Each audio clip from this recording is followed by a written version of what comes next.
پیارے بچوں السلام علیکم ورحمۃ اللہ وبرکاتہ۔ دیکھیے آگے لکھا ہوا ہے، تیزی سے پھر کوٹھری میں پہنچے، میلے کپڑے ایک ایک کر کے اتنی زور سے جھٹکے کہ اینک تو کیا اگر کوئی سوئی بھی لگی ہوتی تو گر پڑتی۔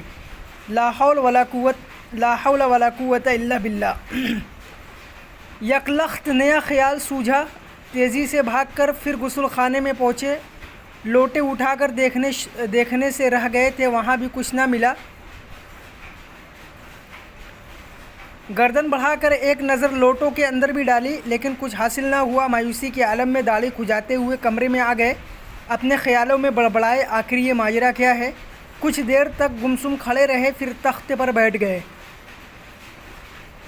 احتیاطاً سر جھکا کر ایک نظر تخت کے نیچے بھی ڈال لی۔ اچانک خیال آیا کہ شاید اینک لگا کر غسل خانے میں گئے ہی نہ ہوں۔ خاموش بیٹھ کر صبح سے اس وقت کے تمام واقعات پر غور کرنے لگے کہ شاید کسی موقع پر اینک اتارنا اور رکھنا یاد آ جائے۔ پھر سوچا کہیں اینک بستر پر ہی نہ رہ گئی ہو۔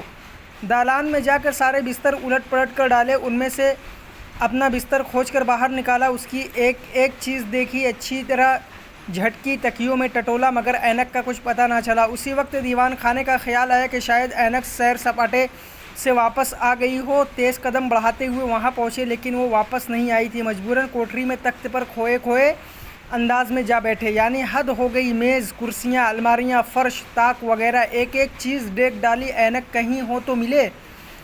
چچا کھسیائے اور زور سے پیر پٹکے۔ کیا واہیات ہے! بے اختیار جی چاہا کہ چچی بچوں اور نوکروں کو امداد کے لیے آواز لگائیں، لیکن حالات اجازت نہ دیتے تھے، کیونکہ امداد طلب کرنے میں بہت ہیٹی محسوس ہوتی تھی۔ اس کشمکش میں کبھی صحن سے گزر کر باہر جاتے تو کبھی اندر آ جاتے۔ باورچی خانے کے باہر کھڑے کنکھیوں سے چچی کو تاڑتے جا رہے تھے۔ کبھی باہر کھڑے ہو کر داڑھی کھجانے لگتے تو کبھی اندر آ کر پیٹ سہلانے لگتے۔ کچھ سمجھ نہیں آ رہا تھا کیا کرے، بس دماغ ایک ہی ادھیڑ بن میں مصروف تھا کہ اور کس جگہ گئے تھے۔